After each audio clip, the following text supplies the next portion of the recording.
That's gonna go. We don't stop. Hey, ladies and gentlemen, today not only do we have my wonderful co-host with me, Agnes Amisano of Tax Resolutions and Bookkeeping, but we also have a special guest, Erin Delfino, who is here. Hey, by the way, do you have a 90-year-old aunt or relative who lives in Amityville, who works in Amityville? Do you know a Delfino? No, my mother-in-law is 90, Yeah, but she yeah. lives in Lindenhurst. Now you're in trouble. But You're does she work? correct. But does she work in Amityville? No, No. Okay, no. because listen, and she's 90. She just turned 90. I'm going to find her. I'm telling you, there was an article today I was looking at. It was so great. All right, so as it turns out, Agnes and Erin are both in the same grief group, right? Agnes, Bereavement group. you know, We are being trained as facilitators. yes, exactly, and in order to help people who are getting over a loss, okay? And that's what we're going to be talking about today in today's show. It is going to be about getting over loss, but also an amazing way that Erin seems to put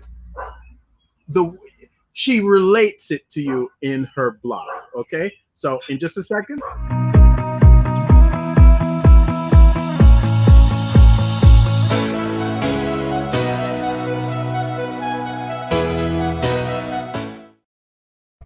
Live from Long Island, New York, I'm Ryan O'Neill Williams, and my co-host, Agnes. I'm like, you always introduce me, so I'm just sitting here. You're right. I usually just run with it.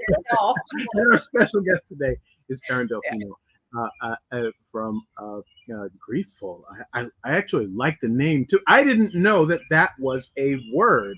I thought it was one thing and then the other thing, but it turns out that it's a complete thing. So why don't you ladies tell me a little bit, or tell everybody a little bit about your bereavement group. Your bereavement group. Sure. Why don't you tell us about that? Thank you for having me. Okay. Sure. Yes. Excellent. Yep. So me and Agnes met a few months back. We volunteer working with our local church. It's a year now. A year. Yeah, Wow. that's Went amazing. that fast. And so we volunteered to become facilitators, leading a bereavement group, helping people, who unfortunately are going through the process of grieving, and giving them tools and resources to walk through that grief. So it's from St. Mary's Church in Islip. So this is all volunteering process. And so far we observe a couple of groups. Each group, last time we had 3 groups running simultaneously, and there's a lot of people coming to those groups. There's a lot of people out there, and a lot of people that they need new tools to go on with what we call new normal, because life will never be. It is going to be different, right? You have lost someone who is very, very close to you.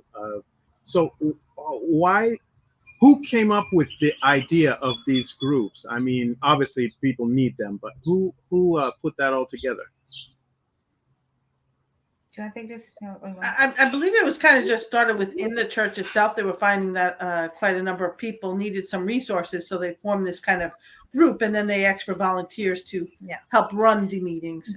In that particular parish, there is a core group with a group of ladies that actually one of them, she lost someone very close to her, and she started that, and was picked up, and they work in that particular parish, and there are groups like that in every single parish, but particularly we must say that St. Mary's is one of the best. So we are having pleasure being trained by the best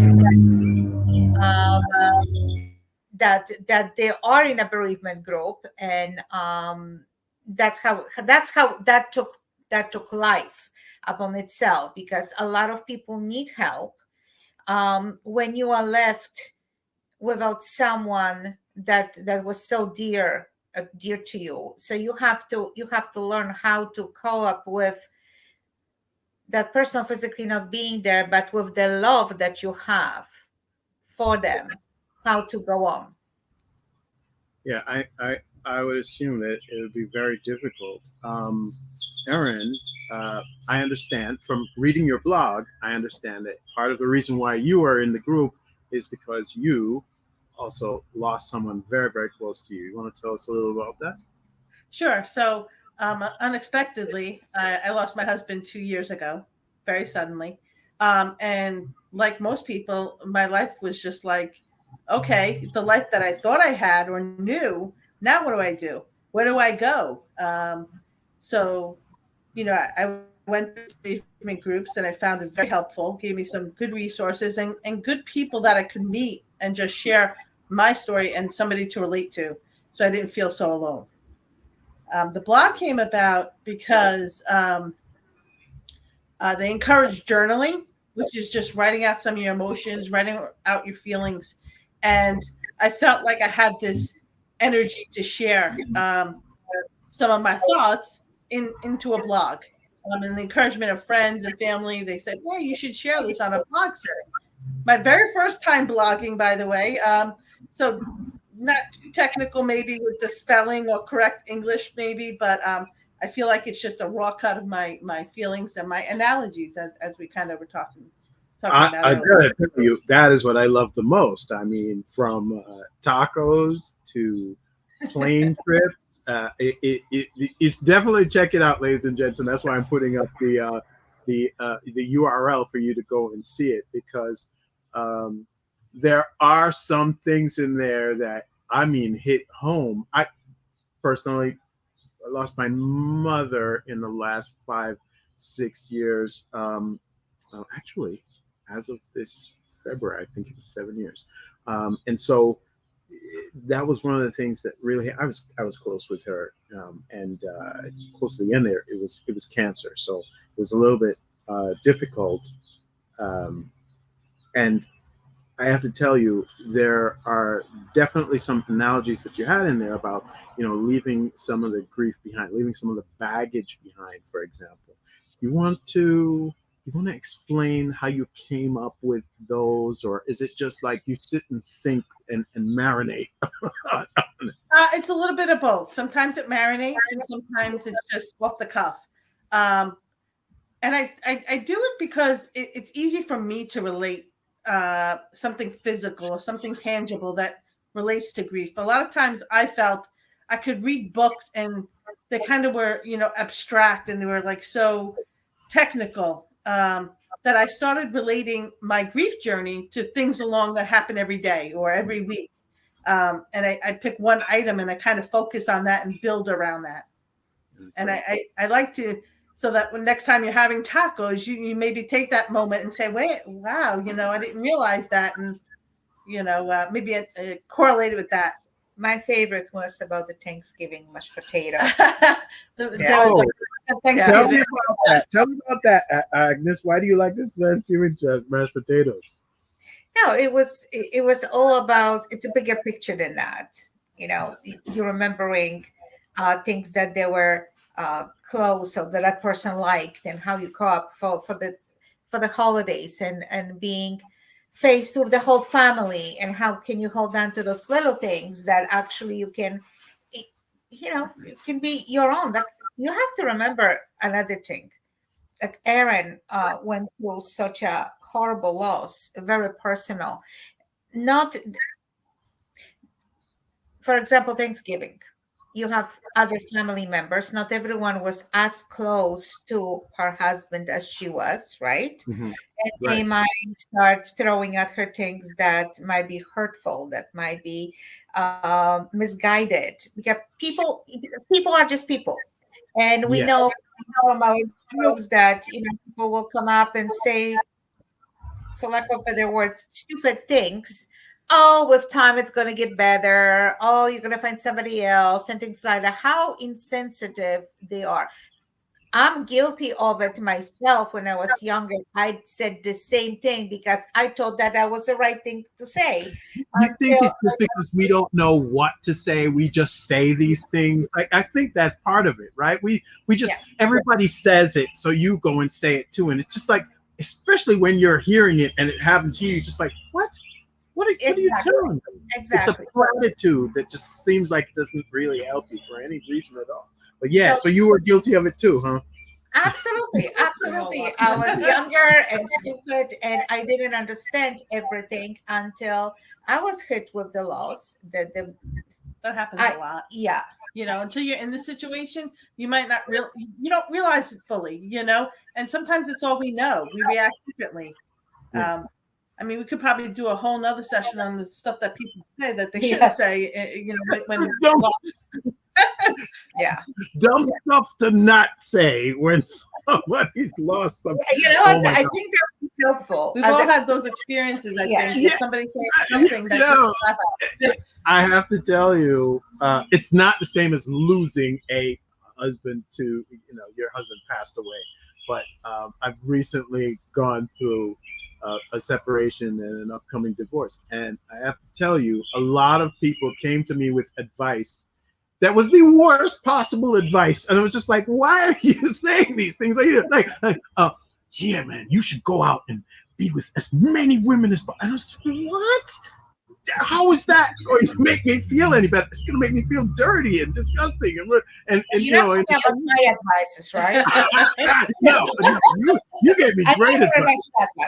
And you gave me great advice, and we are taking that this year. Hush, hush. Not say nobody heard that. No. But we're definitely taking that this year. So it is what it is. But yeah, I'm Erin. What? Just give me one. I'm sorry. Just give me one thing that someone said to you when your husband passed away that you were just like, what? Why would you even say that? I have a good one. Don't say who it was. I'm young. I'll find somebody new. Because I am rather young, and don't worry, you have your whole life ahead of you. You'll find somebody else.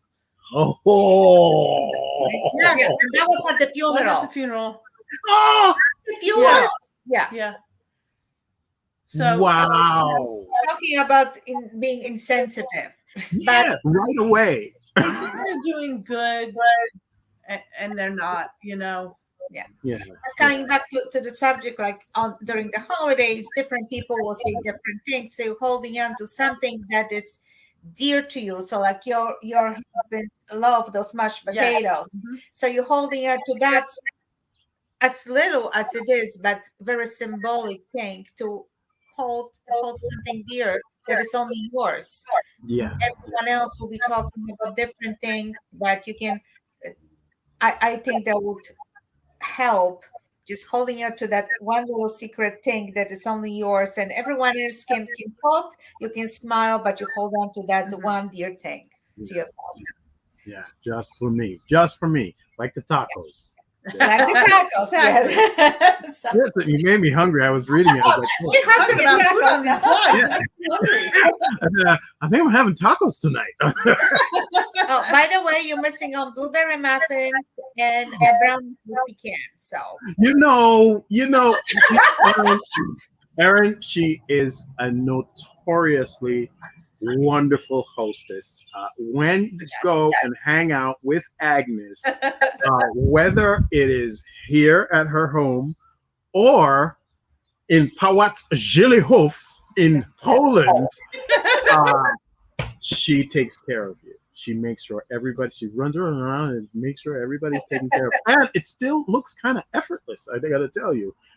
When I showed up in Poland that night, she's just wearing this queen thing. Just like, who is this? Who is this? You look like at least a princess with my age, the queen, Oh my God, that's exactly what I was like. What is this? Where am I? And who is this person? But the truth is, she takes care of you no matter what. So I'm a little envious because even though I'm 20 minutes away, I would love some of whatever it is that she's. But yeah, So yeah, talking about the food and those are the other things. What other traditions?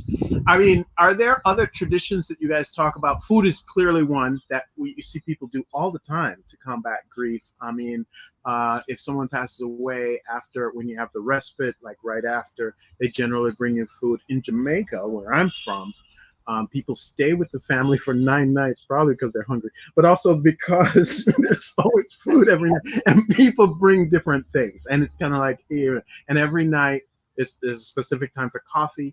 There's a specific time for like curried goat, or not curried goat. It's like a goat soup, and it's all a part of the whole process and staying with the family until now I think it's just 1 night, but it used to be 9 nights before you put the person into the ground. So it was a whole thing. So definitely food. What else? What are some of the other things that we use to get over our grief? Well, every experience is different for each individual. The encouragement is always to spend it, again, I think, with family. So it's that almost that you're trying to put the love somewhere, and you're trying to share it, the same love that you had for the person who passed. You're trying to share it with someone else. So I think the key is spending some time with family, and that could even just be a group of friends, because family is who we choose. So for me, it's always been, our families get together, and probably in the Irish background that I'm from, it's usually with drinks involved of some sort. I'll leave it at that. But Polish culture is based on drinks. Polish and Jamaicans, I think that is universal. The Italians, Polish, Jamaicans, we all drink. I think the only people who probably don't drink. It helps with the memories. Yes, not forever. only maybe the Amish. Yeah, and as soon as I saw your name too, I was like, oh, Erin, that makes a lot of sense. A lot of Jamaicans end up being either I'm part Scottish, and some of them end up being Irish as well, because we had England as our colonizer, in the same way that Ireland actually did, and so we end up having those people with us as well. And so drinking is second. Some Guinness or some rum, either way, that's probably not the most healthy way to get over your grief, but it is definitely something that people do, right? If you don't mind me interjecting, one thing about friends that we hear a lot, that with grief, with losing someone close to you, it's almost like with divorce, you also lose some of the friends, which is very hurtful. I would think that because think about it. With the divorce, you lose half of the family and half of the friends. Yeah. With the grief, when you lose a loved one, you're losing friends as well. And it will be so nice if people will communicate a little bit more and better. You're losing some of your friends because they don't know what to say to you. Right. They're afraid if they're going to say stupid thing, or they don't know how to handle, a person like they used to. The person will be all cheerful and everything is sunny. They're not capable of doing it. They don't know how to approach them. And also, right. Okay, you were his wife, but he's no longer here, so bye. Yeah. Sometimes you are an acquaintance to that person, because I remember that. Like, my mother had a lot of friends that she had that I would keep in touch with them if I saw them around her or whatever it was. But if I wasn't hanging out with her, then I probably wasn't going to see them. I don't know where most of those people are at this point. I mean, I have a little book of hers that has all her contacts in them, but I what am I going to do? Reach out to all those people? It's kind of a weird thing. But yes, go ahead. You were saying, Erin. No, I'm saying they're also, the friends are also adjusting to this new normal, and sometimes they still expect the griever to be the old way, and it's an adaptation on all parts. We have to evolve, and some can't handle it. Yeah, you can see that too, right? For sure, if I'm grieving for like maybe even a 6 month to 1 year period, Agnes had some people who were grieving because they lost a cousin and could not make it to her event in in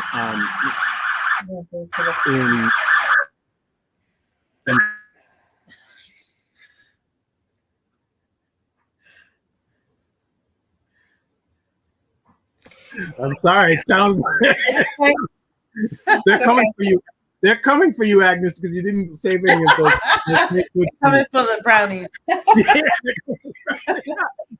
that kind of brownies. Who are you selling here? But yeah, it's if you're going through a period where you're not really talking to anybody, you're not doing anything, you're not going out to stuff, people might be offended because you're not being the same person that you were. But then also they might feel like, hey, I don't know exactly how to be around that person because I don't know, have they gotten over this thing that has been happening, or is it something they're going to talk about all the time? I got to tell you, there are a few friends who I just don't talk to them about loss anymore. Either one of the losses, because they both happen to write at the same time, right?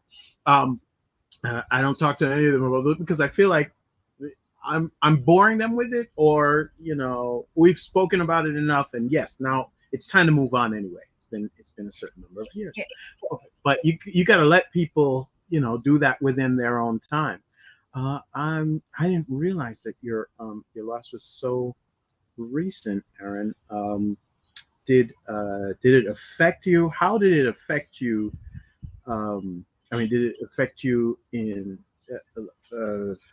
as far as work is concerned, home? How did you take it, and how did the group help you get over some of the stuff? Sure. So first, I think I'm still, and I know I'm still grieving, and I've made progress, but as always, there's not a finish line. So I'm still, have my good days, my bad days. For me, how it impacted me, it was just me and my husband. We had no children of our own, so it was just me and my husband. So literally, my half of my life, kind of stopped. But I really shouldn't say that, because I do have life. I just, my life with him got cut short. But fortunately, I did have work, and that was a good distraction for me. Not for everybody, but for me, it was a good distraction. My work was very supportive. They didn't rush me back, but I felt like the upbringing I had, my work ethic, I was like, I need the distraction. I need to go back. So that was good. But it also was kind of bad because I was trying to run away from everything, I'll just go back, keep working as everything was normal. And then you don't have to think about it, right? What I liked about it was that there was a group of people who got what I was trying to say without saying it. And they respected my space, and they let me just share my emotions without trying to sugarcoat anything or go around how I was truly feeling. So it allowed me to open up. And, I think that's what the bereavement group does. It creates a space where you can freely just express yourself, because sometimes during our grief, we tend to stifle ourselves because we don't know how people are going to react, or will somebody say something, or of that nature. So There is another thing that I would say, as a society, we have put on this conception. There is no time frame that people get over and move on. There's no such thing. People are grieving in their own way. They have a right to do so. It might take a few weeks, few months, few years, might take a lifetime.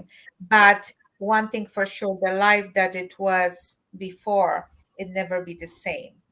So the bereavement groups giving tools to move on with the new life, to learn to teach people how to move on to the new life. It's never as, don't worry, and in 6 months you'll be like nothing ever happened. Time to heal the wounds. I'm sorry, but that's the end.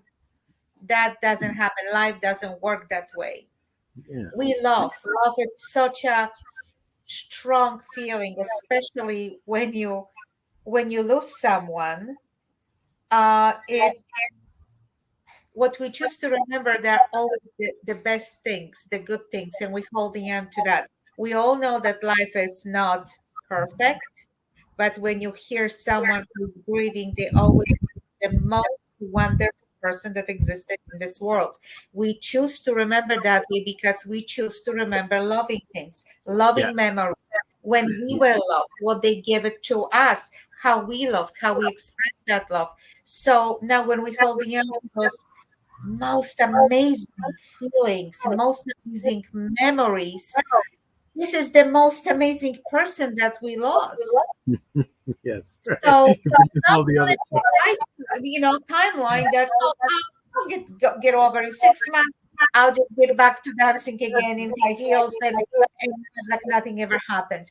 The life is never the same. The life will be different. We are Yeah. forced because the people that they stay behind, they are forced to stay and come up with this outrageous amount of love that we have in our hands and no one to share with. But that's what the bereavement groups are for, so they can teach you how to deal with that, what to do with all those feelings, and how to move on with the life that we have. That's excellent. That's great. Feel like I should come to your group. I think we should have groups for friends of the families. Yeah, So how about teach that? them how to deal with people, how to respond, how to help. Because what we Right. hear a lot is, Yeah. okay, you want to feel as a good friend, right? I'm going to be a good friend. So, okay, I'm going to take you out to dinner. Let's go have wine and Yeah. food and great. I'll drop you off at home. Ooh, I did a good deed. But you didn't really help a lot because that Okay. person is going back to the empty house, closing the door, and It's like for a few hours. yeah, Yeah, but yeah, I mean, you if you think about it, though, at least you tried, right? It's part of it saying, okay, I did it for a few hours, even though I couldn't do it forever and ever. I feel like that at least is something, and it's just, yeah, you do have to let people do it in their own time, though, because depending on how they feel. It'll take longer or shorter. When I had both things happen basically at the same time, I was like, oh, which one do I focus on? It was like, so wow. And I felt like it made it take longer, right? Because I couldn't even stop to grieve about this other thing when this other thing was like right in my face. And, someone passes away from cancer, it's not something they did. This other person is like doing something, actively moving away from you. And you're like, what? How do I process this whole thing? So and with you lost your mom. So in a situation that you were going through, you lost someone that would advise you, give you love and affection and caring, and say, son, everything's gonna be okay. Just do what I told you to. honestly, it was as if the other person was waiting on her to pass away and just did it right. It was like I think it was less than a month after. It was less than a month. It was like 10 days or something like that. And I was like, what? What's that? Right now? Now's the time. I was just like, what the heck is going on? But yeah, that can make it worse, I'm assuming. But then yes, also if people are not necessarily understanding what it is that you are going through or trying to understand what you're going. I know people who have never lost a person in their family their entire, like anybody close to them. They might have lost a friend, but as you get older, you rack up more losses. And I think there are a lot of younger people, like 30 and under, will say, I don't have anybody who's close to me. All my grandparents are still around. So I think sometimes it's tough. People do not understand and do not know what to do until it actually happens to them. Agnes, why don't you tell us a little more about why you got involved in the group? Oh gosh. Do you really want to know? How much time do we have? So, hold on. I mean, I'm just thinking, if it takes you a wind up like that, it must be important, actually. Yes, it was because you know what? I have been struggling with my own feelings. If 5 years ago, I told you I found out about this all about my biological dad, the discovering family, and everything else. He passed at this point 28 years ago. My mom passed 15 years ago. She's going to be 16 years ago. Can you believe this? That when I find everything out, I got angry at both of them. Such an incredible anger. I was literally cursing them out. They both gone for years and over the decades. And I was angry. Everything was raw. It took me close to a month to digest everything, to Mm. calm myself down, to start honoring them, their memories again. Um, I still don't feel bad about cursing them out. I'm sorry, but I had to. My feelings were, one I didn't even know. My mom, I knew. I was waiting for her for almost over 3 years. Uh, I kind of got along with, preoccupied with my own family and my son and his school and a life and then grandkids and everything. And then finding out all that, finding out how many secrets there were behind my back. So the grieving start all over again after I had to forgive them, after I understood why they did what they did, after understanding the love story, after forgiving myself for cursing them out. It took a lot. It took a lot of energy out of me. So when I noticed this advertising in a church bulletin, I'm thinking like, I think I can help others after all the turmoil I went through myself and Right. was able to move on. But grieving is not always grieving for with love. There is a lot of grieving with anger, like I went through afterwards, after years and years after. So there is sometimes it's just you feel forgiveness for people, like first husband passed away, and at that point, we were divorced for over 30 years. I just at that point I truly forgiven for everything. So that's another type of grief. There is also sometimes um, anger or like bitterness or guilt. There's so many feelings, not only love. So at bereavement groups, that's what we are approaching with other Mhm. people, and we acknowledging that it's okay to feel this way. Right. And what do we do with that anger, right? Because if we Yes. if we don't deal with the anger, we may push it down, but years later, if we have another loss, they kind of resurfaces, and we're called to deal with it again. Um, Right. well, any kind of emotions, but anger is a deep one, and it's anger because we didn't get as much time as we wanted, or you know, That you well, missed something that you weren't able to do. It's so interesting you say that because about 2 years before my mother died, my father passed away, and um, that was a person who I didn't really get to know very well, and I always thought, and I say this to myself now all the time: you think you have time, but you don't, right? So cherish every moment now.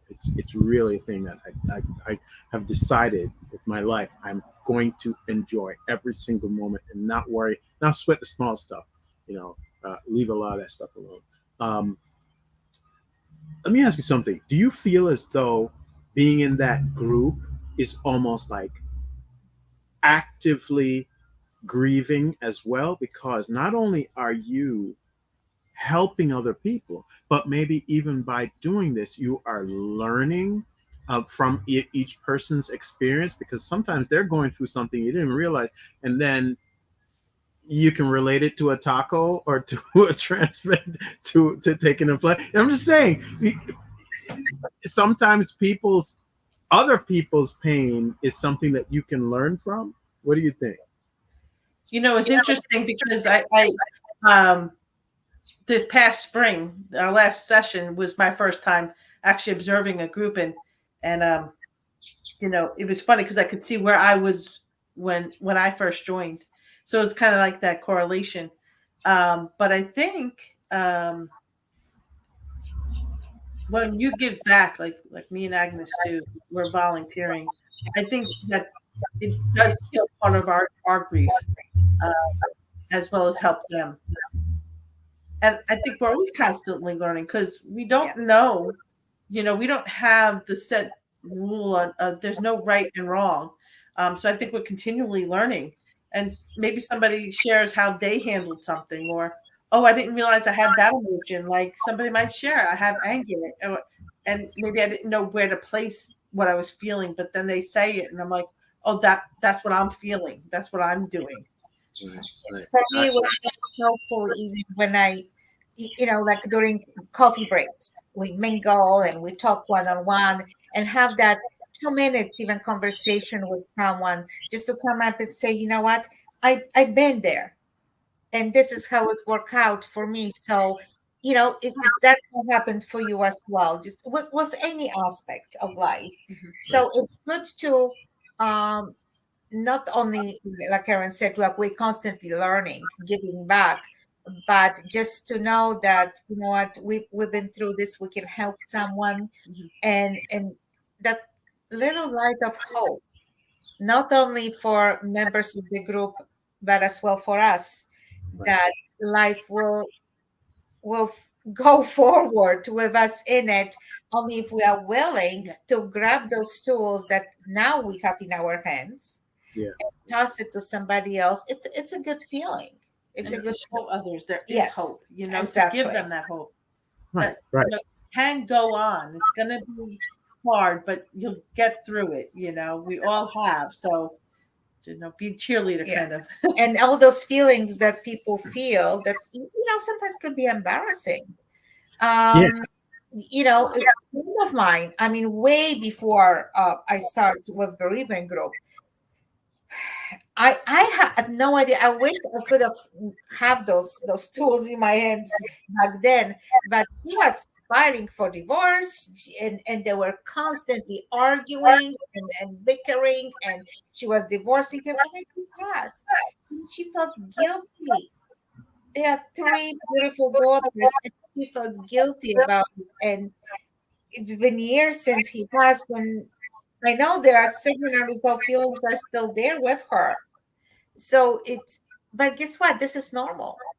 This is normal. And attending to the group, it will help you with healing yourself in this point, because you don't want anyone to feel with the guilt or shame or embarrassment or anything. And there are different situations. People are arguing, people have affairs, they're dying in different circumstances. Can you imagine feelings like that, to deal with that?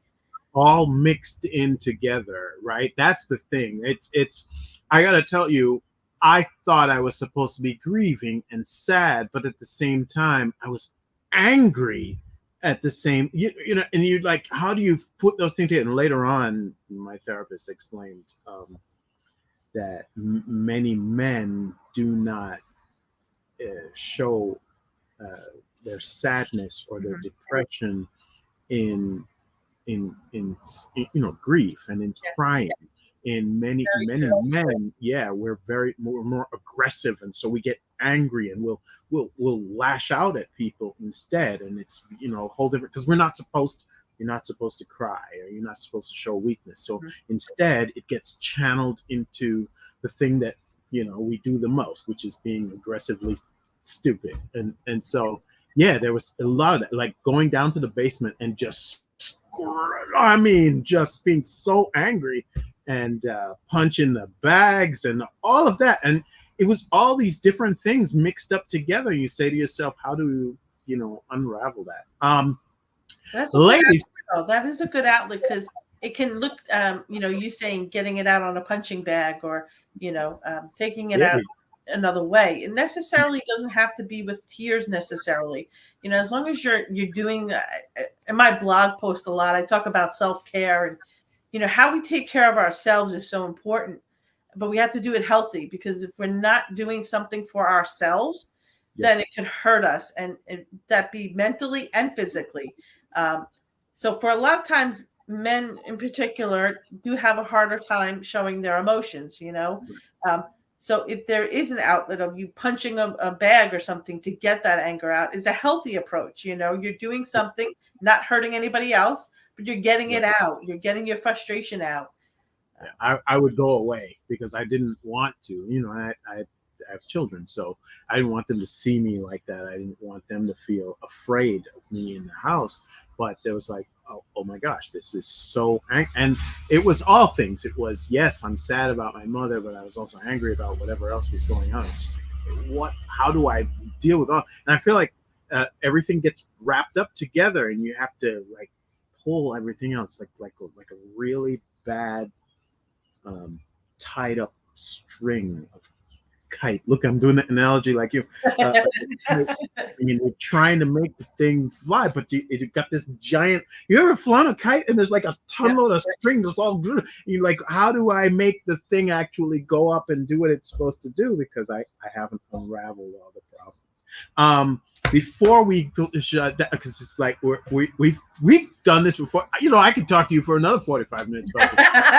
We always do that. Yeah.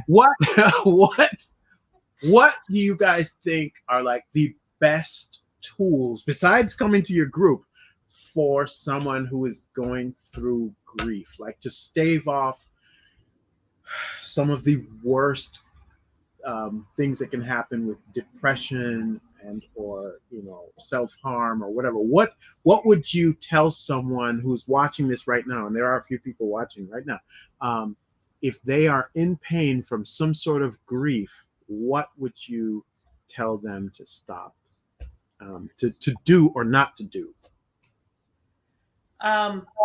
First and foremost, I guess, I'm hoping that they have somebody, whether it's family, a friend, or something, who calls them after the funeral's over. So many times we're part of a funeral, we're part of a wake service, and everybody shows up, but it's a week after, 2 weeks after, but the phone calls stop, the food stops arriving and such, and just to remember that grief never ends, that it's always ongoing. So check in once in a while, with your friends who may be grieving.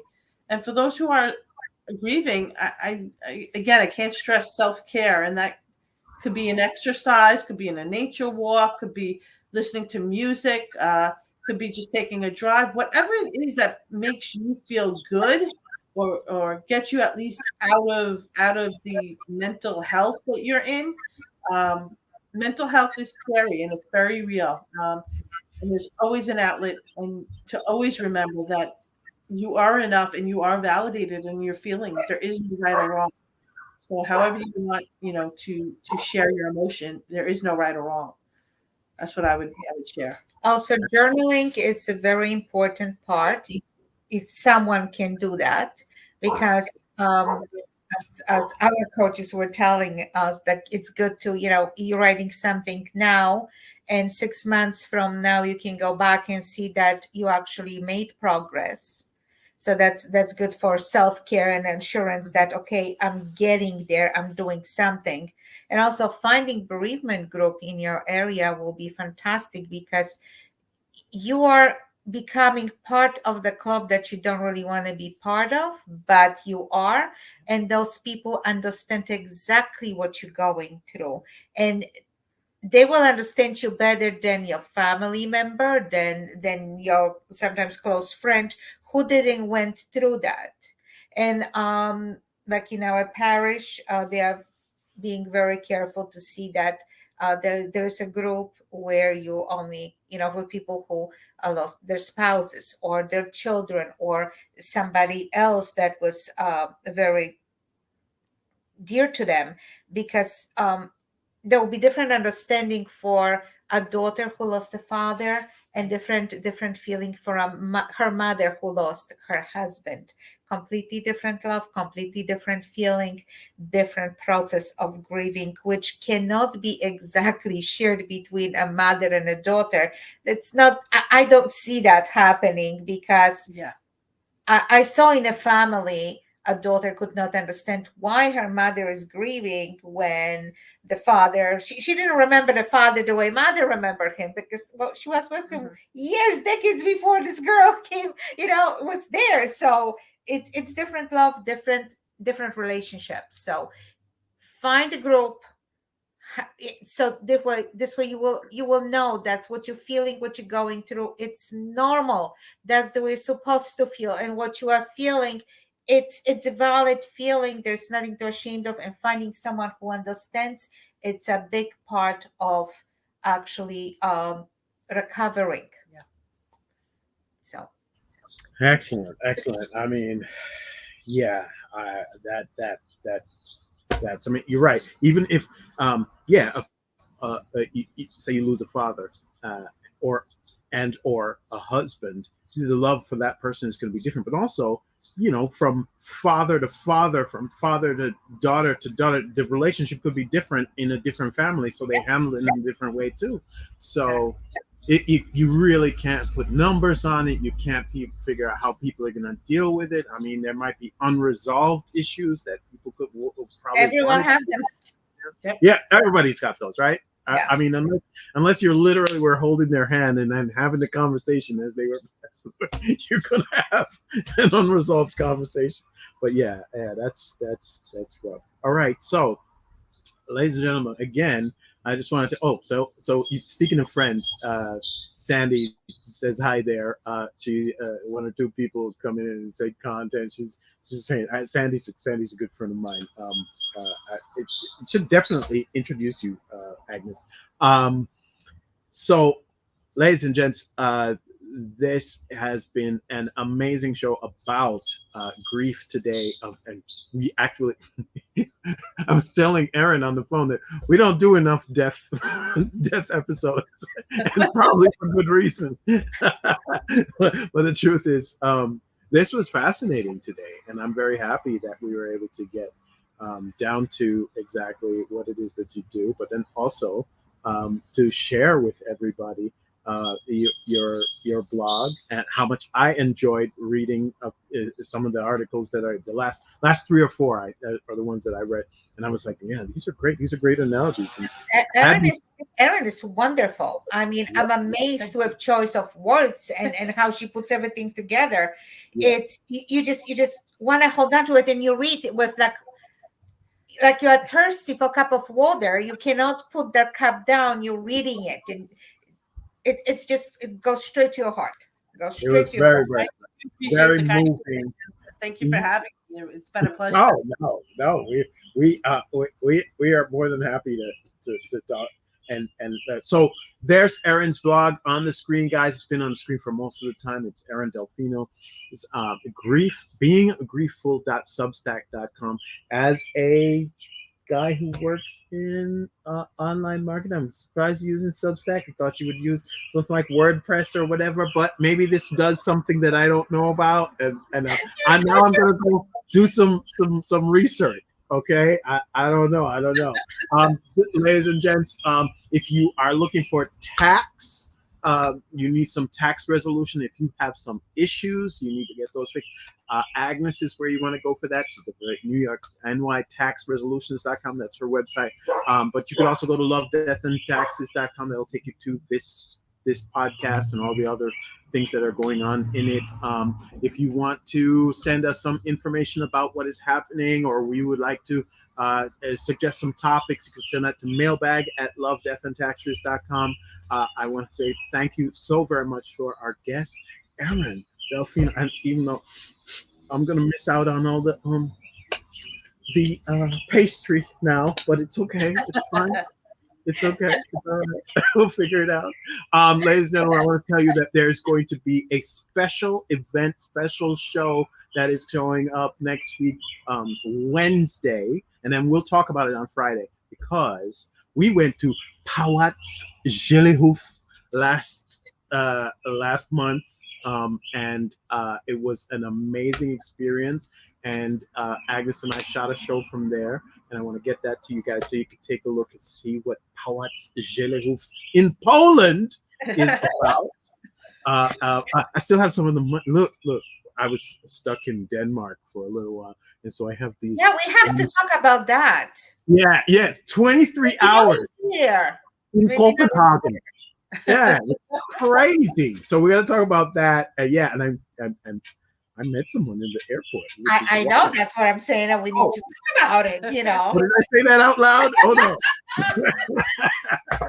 David and I were like, okay, we need to talk to him about that. I just skipped over it.